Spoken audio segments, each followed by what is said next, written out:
All right, so how to make someone obsessed with you? That's quite a question, isn't it? Yeah. And, maybe that's what brought you here today. Well, I can understand why that would pique someone's interest. Definitely. It really does grab your attention. But Yeah. the thing is, this YouTube video we're looking at today from Thewizardliz, Right.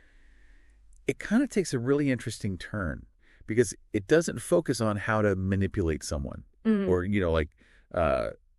make them feel a certain way about you. Right. Instead, Yeah. it's all about becoming the kind of person that people are just naturally drawn to. Okay. So it's about that self-development journey. And you know how focusing on yourself can actually lead to that kind of attention and attraction that you might be looking for. Interesting. So today we're going deep into this idea, exploring how Liz in the video kind of lays out these practical steps that you can take I like it.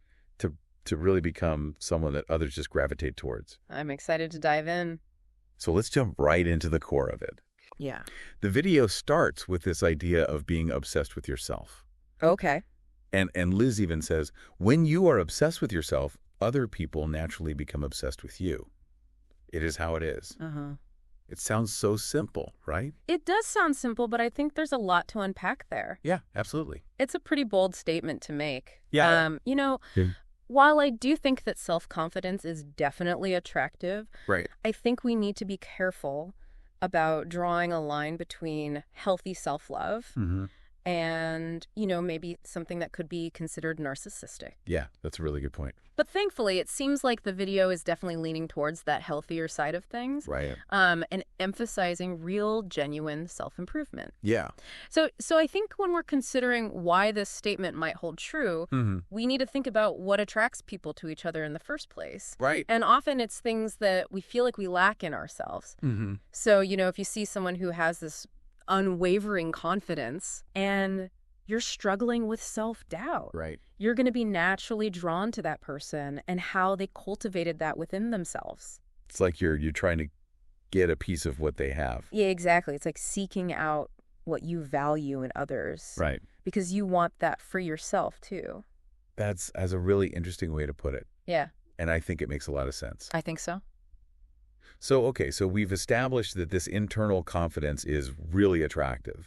But how do we actually get there? Right. How do we cultivate it? That's the big question. Yeah. So the video goes on to talk about practical ways that we can start investing in ourselves. Okay. I like it. And she talks about investing our time, our money, and our love. Okay. And it's about, as she says, literally leveling up in every area of your life. So leveling up, I mean, that's kind of a broad term, right? It is. Could you maybe break that down a little bit? Please Like, do what so. could that look like for someone who might be feeling a little bit overwhelmed Please. by the idea of changing every single aspect of their life all at once? That's a lot, Yeah. right? Yeah. So think about it this way. Okay. You have resources, right? Sure. You have time. You have money. Yeah. You have the care and the love that you give. Yeah. Are you using those resources to invest in your own growth and well-being? That's a good question. Right. So think about it. Are you spending your free time doing things that really nourish you? Yeah. Are you investing in your health, Okay. your education? Yeah. Are you treating yourself with kindness and compassion? Right. Because when you start to prioritize your own development in these areas, it signals to yourself and others that you are worthy of that investment. I see. And that's an incredibly attractive quality. Okay.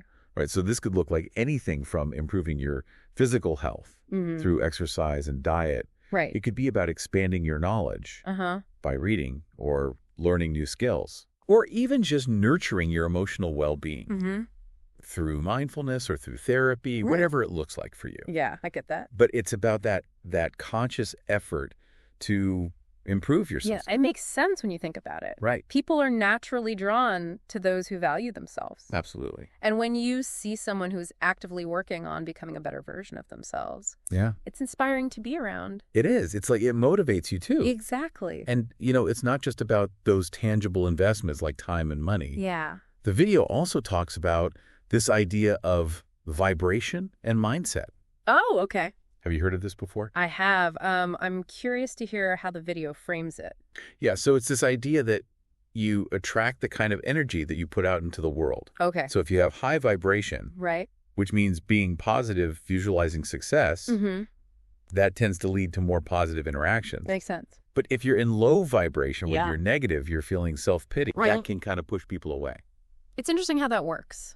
Is right. So by vibration, it sounds like the video is referring to sort of your overall emotional state, like the energy you're projecting. Yeah, like your dominant mood. Yeah. And how that kind of influences your interactions. Right. Because we all know those people who just walk into a room and they just light it up. Totally. And it's not necessarily anything specific that they're doing. Yeah, it's just this energy that they bring with them. And then there are the people who, it's like they suck the energy out of the room. Yeah.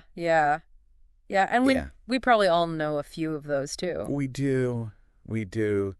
But, the video uses the term vibration. But I think we can also think about it in terms of the emotional signals that we're sending out. Yeah. If you're genuinely positive and engaged, you're likely to get a more positive response from others. It creates a cycle. Exactly. Right. And it becomes this reinforcing cycle. Totally. So it's not just about what's happening to you externally, but really about what's going on inside. It's about your internal landscape. Absolutely. And how that shapes your interactions with the world. Okay, so then how do we actually shift towards that more positive and engaging state? That's the million-dollar question. Right. Well, Liz suggests creating what she calls a vision of yourself. Okay, interesting. So think about the person that you would genuinely admire, maybe even be obsessed with. Okay. What are their habits? How do they act? Do they prioritize their health? Right. What kind of mindset do they have? Yeah. Who do they surround themselves with? I like that. Right? So you're creating this picture. It's a vision board almost. Yeah, almost like a vision board. Yeah. Of your ideal self. Okay. So you're defining the qualities that you admire. And it's almost like you're creating a roadmap for your own personal growth. Yeah, that makes sense. And what's really interesting is even just starting to behave like that envisioned person can begin to shift how others perceive you. It can. And more importantly, how you see yourself. Right. Because if you start acting like that person, you start to believe it more. Exactly. And then that becomes your reality. Right. It's powerful. It is. So think about it in your own life. Okay. Is there an aspect of yourself that you've always admired in others? What are some small steps that you could take this week to start embodying those qualities? It's a great question for everyone listening to consider. And here's where things get really interesting. Yeah.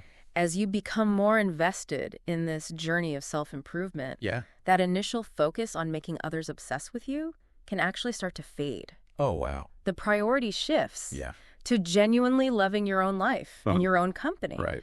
So it's not about them anymore. It's not. It's about you.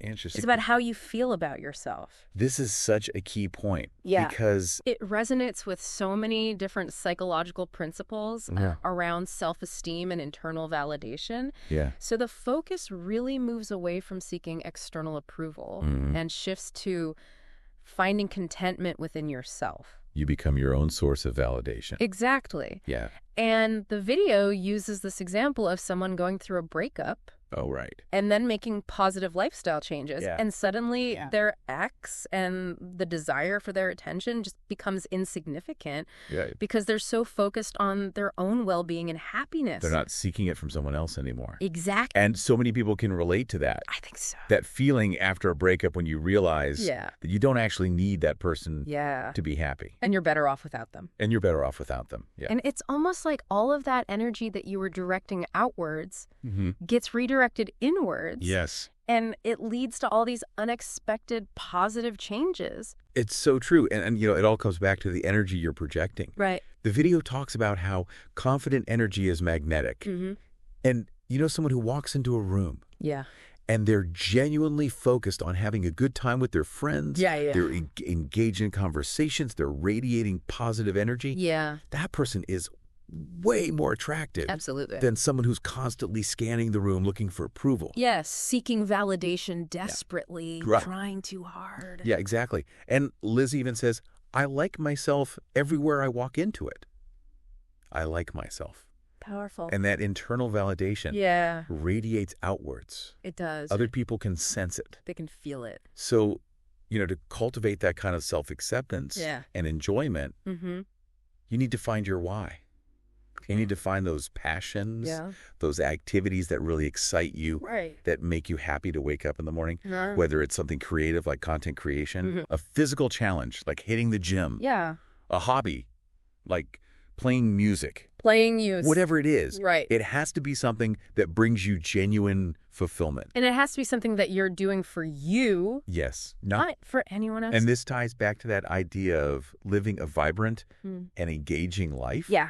Because people are naturally drawn to others who are passionate and purposeful. They want to be part of that positive energy. They want to be around people who are excited about life. Absolutely. And conversely, someone who's constantly unhappy, inactive, it can push people away. Yeah, because that negativity can be really draining to be around. It is. It really is. So Liz gives some really actionable steps. Okay.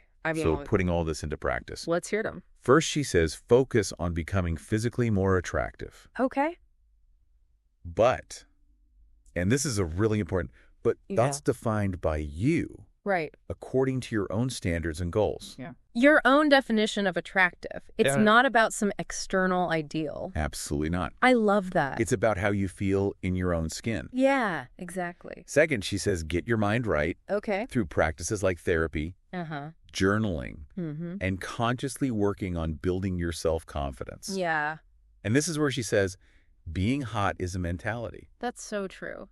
It is. And those two things are so interconnected. Right. How you feel about yourself internally often reflects in how you present yourself externally. Absolutely. And vice versa. Yes. So if you're feeling good about yourself, you're going to take care of yourself. You're going to want to look good. You're going to want to present yourself in a certain way. Yeah. And then when you look good, right, you feel even better. Exactly. It's a positive feedback loop. Exactly. It's a cycle. And when you feel good in your own skin, you have this positive self-perception. Yeah. It naturally influences your behavior and your interaction. Very true. With the world. So then she goes on to say, okay, find an activity that you genuinely enjoy. Yeah. That also provides you with a sense of purpose. That's important. Yeah, because if you're just doing things that you don't care about, it's not going to be sustainable. Exactly, it's not going to last. Yeah. She also recommends listening to positive affirmations regularly. Okay. To help rewire your thinking patterns. I like that idea because our thoughts really do shape our reality. They do.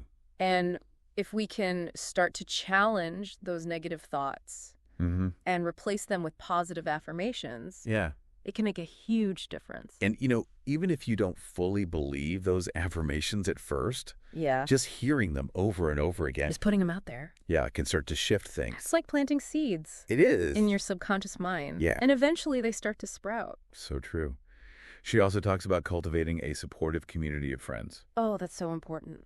Right. People who lift you up. Yeah. Who encourage you. Surround yourself with good people. Absolutely. Who want the best for you. And finally, she says, make an effort to go out and have fun. Okay. But genuinely have fun. Yeah. Not with the agenda of trying to impress someone. Not trying to find a partner. Or find a romantic partner. Exactly. Right. Just go out and enjoy yourself. Yeah. For the sake of enjoying yourself. I think that's a really powerful shift in perspective. It is. And, it all comes back to energy. Right. She emphasizes that understanding this fundamental principle that everything carries an energy can be truly transformative. I think so. In how you approach your life and your relationships. So true, because when you're consciously working to shift your own internal energy through self-love, self-investment, pursuing your passions, you naturally start to attract different kinds of interactions and opportunities. Yes. It's like you're changing your frequency. And then you start tuning in to different stations in life. That's a great analogy. When your internal frequency is positive and confident, you're more likely to pick up positive signals from the world around you. Absolutely. And attract like-minded people. Exactly. It's like a magnet. So if we go back to that initial question. Okay. How to make someone obsessed with you. Right back to the beginning. The answer, after this deep dive into the Thewizardliz's video, is to become so genuinely confident, fulfilled, and engaged in your own life. Right. That others just naturally find themselves drawn to you. They see you living your best life. Yes. And they want to be a part of it. They see someone who is happy. Yeah. Who is pursuing their passions. Who is radiating this positive energy. It's authentic.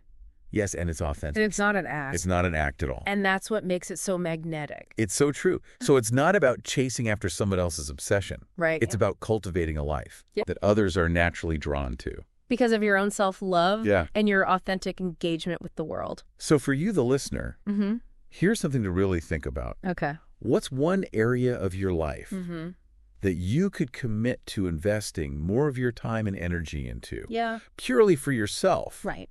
Not for anyone else. No external validation. No external validation. It's about you. Just for you. It's a good one. What's one obsession that you could cultivate within yourself? I like it. Starting today. Yeah. Food for thought. Food for thought. That's a great place to leave it. I think so.